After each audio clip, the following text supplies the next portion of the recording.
So today in this class we'll begin this chapter that is area bounded regions, and I'll start directly today's sums. Okay. So let me first of all share the screen so that you come to know that which sum I'm talking about. So everyone just look here. Exercise 8.1 from NCERT book, and I'm talking about question number 1. So अभी हम लोग question number 1 करेंगे. इसको एक बार सबको screenshot इस page का screenshot ले लेना सबको, तो बहुत लोग के पास क्वेश्चन नहीं है, तो इस पेज का एक बार स्क्रीनशॉट ले लो सो दैट स्टार्ट करें question number 1. Now let's begin. Okay, so everyone note down.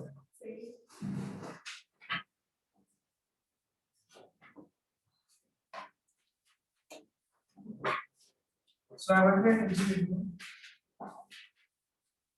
सो हम लोग को निकालना है area bounded by these curves. Okay, ध्यान देना. So you are given y square equal to x.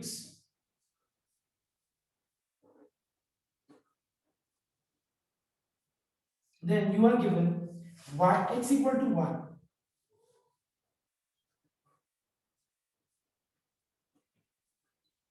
You are given x equal to 4.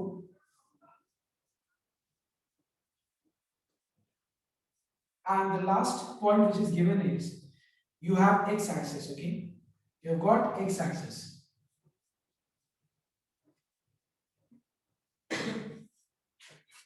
Okay, तो ध्यान में नहीं, हम लोग को एरिया निकालना है bounded by, I don't want anyone to copy first. Okay, look here everyone. हम लोग को एरिया निकालना है bounded by y square equal to x, x equal to 1, x equal to 4 and x axis. Now सबसे पहले इसका मैं एक रफ स्केच ड्रॉ करता हूं. ठीक है, मतलब रफ स्केच से आपको क्या पता चलेगा कि हम लोग का एक रफ डायग्राम कैसा होगा, वो हमको एक आइडिया मिल जाएगा उससे. So y square equal to x, let's see, y square equal to x is clearly a right-handed parabola. All right. X equal to 1 is a vertical line. Let me explain you. Last day वैसे मैंने plotting तो बताया था, लेकिन फिर भी एक बार मैं ये एक्सप्लेन कर दूं.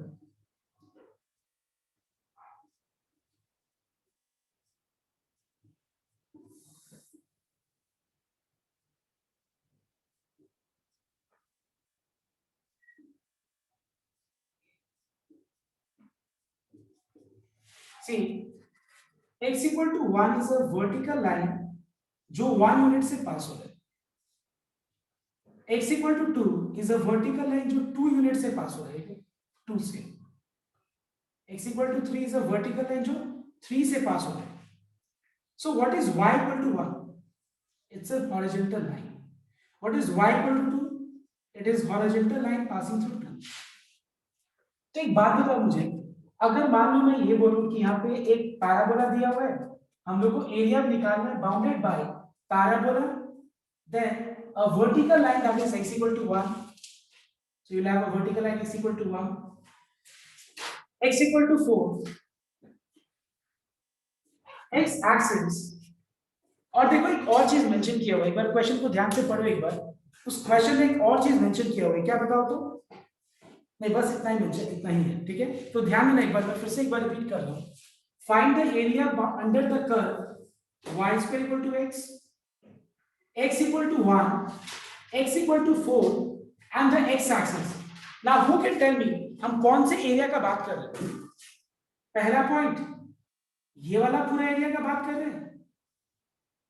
दूसरा पॉइंट कि क्या हम लोग ये वाला एरिया का बात कर रहे हैं, या थर्ड चीज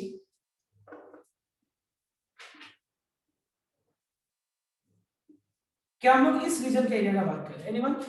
ए, बी और सी.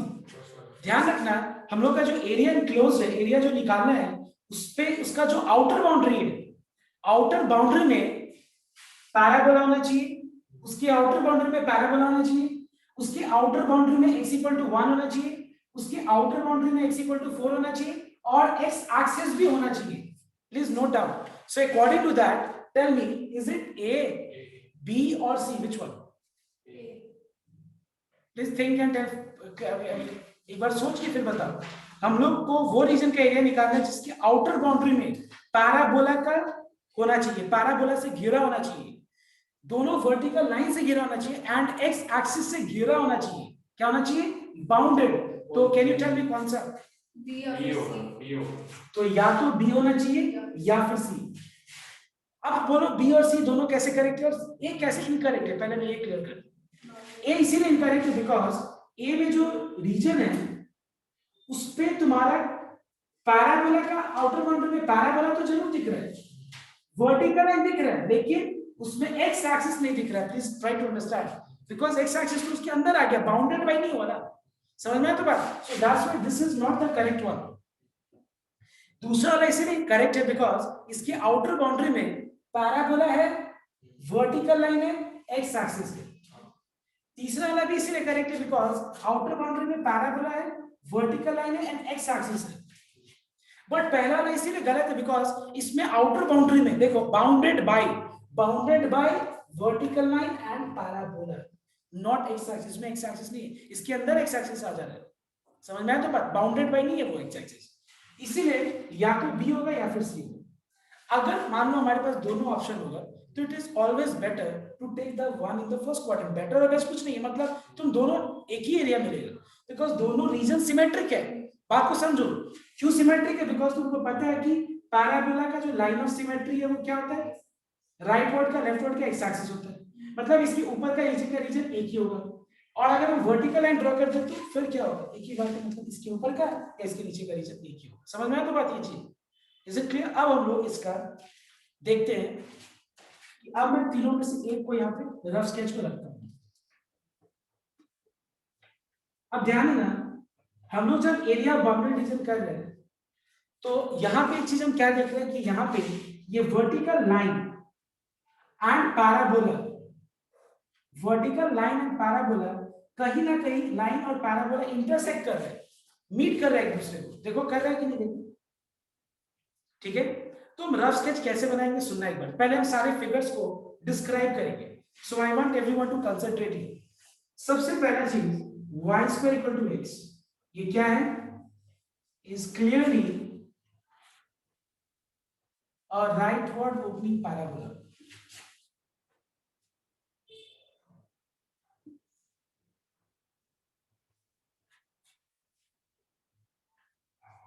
whose vertex is at 0, 0 and is symmetric about x axis. हो गया? हमने पहला फिगर को डिस्क्राइब कर दिया. अब सेकंड फिगर में आते हैं. सेकंड फिगर क्या है? x इक्वल टू 1 क्या है? x equal to 1 is a vertical line. Now ये वर्टिकल लाइन देखो पैराबोला को ही कहीं ना कहीं कट कर रहा है, पैराबोला के साथ ही कहीं ना कहीं इंटरसेक्ट कर रहा है. तो पॉइंट ऑफ इंटरसेक्शन क्या है? which meets parabola at या which cuts parabola at, ऐसे भी हम लिख सकते हैं. तो कहां कट कर रहे हैं? तो एक काम करते हैं, दोनों को सॉल्व कर देते हैं. x का वैल्यू 1, मतलब ये दोनों, ये पैराबोला और ये लाइन जहां पे भी कट कर रहे हैं उसका x कोऑर्डिनेट 1 है. तो y कोऑर्डिनेट क्या है? अगर हम x का वैल्यू 1 यहां पुट कर दें तो फिर y का वैल्यू क्या आ जाएगा? +-1. अगर हम x का वैल्यू 1 यहां पुट कर दें तो y क्या आएगा? Not 1 just but +-1. समझ में? नेक्स्ट उसके बाद x इक्वल टू 4, ये भी एक वर्टिकल लाइन है. Now which cuts parabola. Again ये पैराबोला को कट कर, पैराबोला एट 4, x का वैल्यू 4 पुट कर देते हैं तो y क्या मिलेगा? +-2. Alright everyone. Next x axis. ठीक है, x एक्सिस तो है. अब हम ड्रॉ करते हैं. ये तो हमारा ये रफ स्केच नहीं है, मतलब ये मैंने ऐसे ड्रॉ किया तुम लोग को बस दिमाग में, मतलब एक विजुअल आई मीन दिखाने के लिए. देखो कि ऐसा दिखेगा, मतलब हमारा एरिया जो निकाल रहे हैं वो ये रीजन का. तो हमको ये सब चीज में बहुत आसानी से क्या करना है समझ में आ जाएगा। ओके, अब हम इसको प्लॉट करते हैं। रफ स्केच का मतलब ये नहीं कि मतलब कुछ भी प्लॉट करना है, एटलीस्ट हमको जो क्वेश्चन दिया हुआ है उसको कोरिलेट करना होगा ना, उसको रिप्रेजेंट करना होगा ग्राफिकली, तो कुछ भी हम प्लॉट नहीं कर सकते। थोड़ा तो मुझे प्लॉट करना पड़ेगा जो इससे मतलब मैच करे, ठीक है, जो क्या दिया हुआ है इसमें, और इसको हम ग्राफिकल रिप्रेजेंटेशन जब कर रहे हैं तो समझ में आएगी मुझे, ठीक है, तो ध्यान रखना।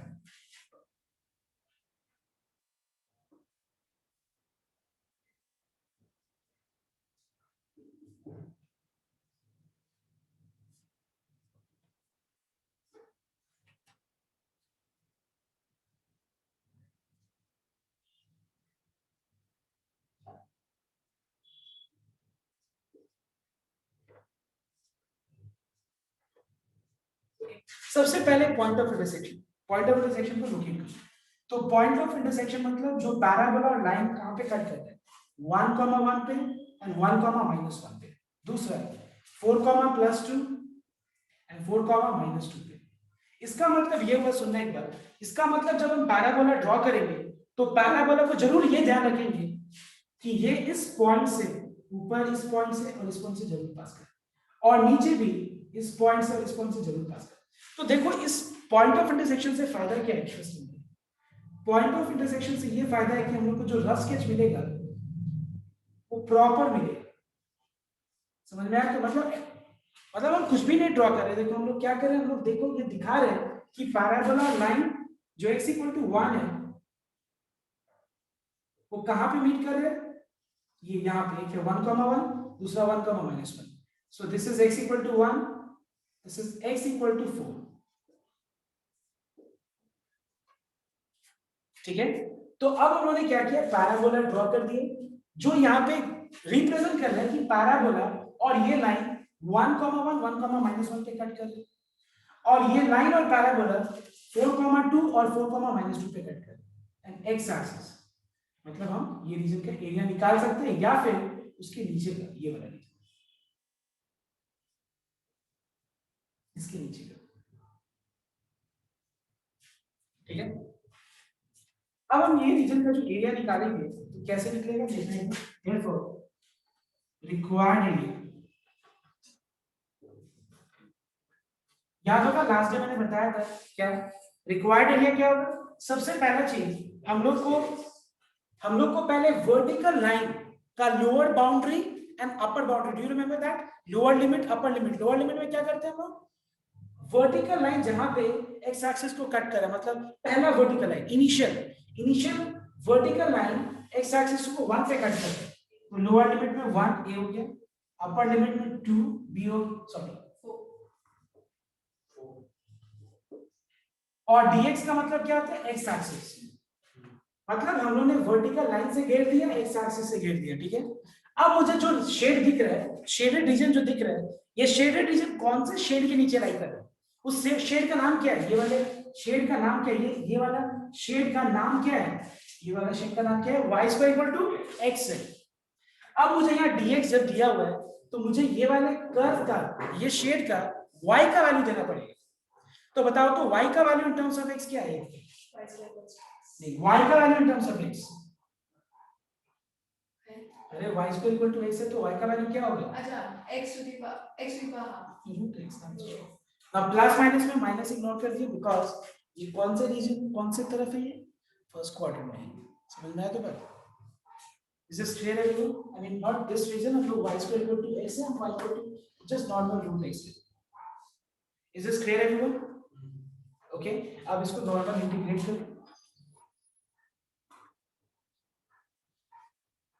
रूट x को x⁻½ लिख देना, फॉर्मूला अप्लाई कर देना,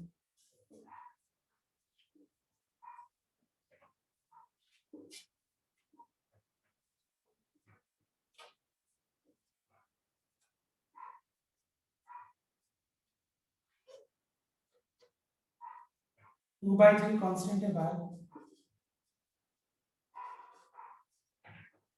ऊपर अपर लिमिट, ऊपर लोअर, 4⁻³ is 2² 3/2, पावर मल्टीप्लाई हो जाएगा तो ये 2⁻³ हो जाएगा, 1 के पावर पे कुछ भी 1 होता है। 14/3 square unit is the answer. Okay, I think समझ में आ गया। ये चीज लास्ट डे एक्सप्लेन किया हुआ था, है कि नहीं? ये लोअर लिमिट में क्या देते हैं? वर्टिकल लाइन का इनिशियल जो वर्टिकल लाइन है उसका एक्स इंटरसेप्ट, फाइनल का x intercept dx, x axis का मतलब होता है dx, और इसके बाद ये जो रीजन है किस शेड के नीचे लाई कर रहे हैं? y square complex. तो ये y का value in terms of x क्या होगा? एक बार ये फटाफट कंप्लीट करो, कॉपी करो, और ये कॉपी करके इसके बाद सबको everyone will be doing question number 2 right now. अभी सबको इसके बाद क्वेश्चन नंबर 2 करेंगे जो कि एकदम सेम है, ठीक है? और याद रखना कोई भी डायरेक्ट नहीं करेगा, जिस तरह से मैंने स्टेटमेंट लिखा है वो करके लिख के करेंगे। Okay, so start.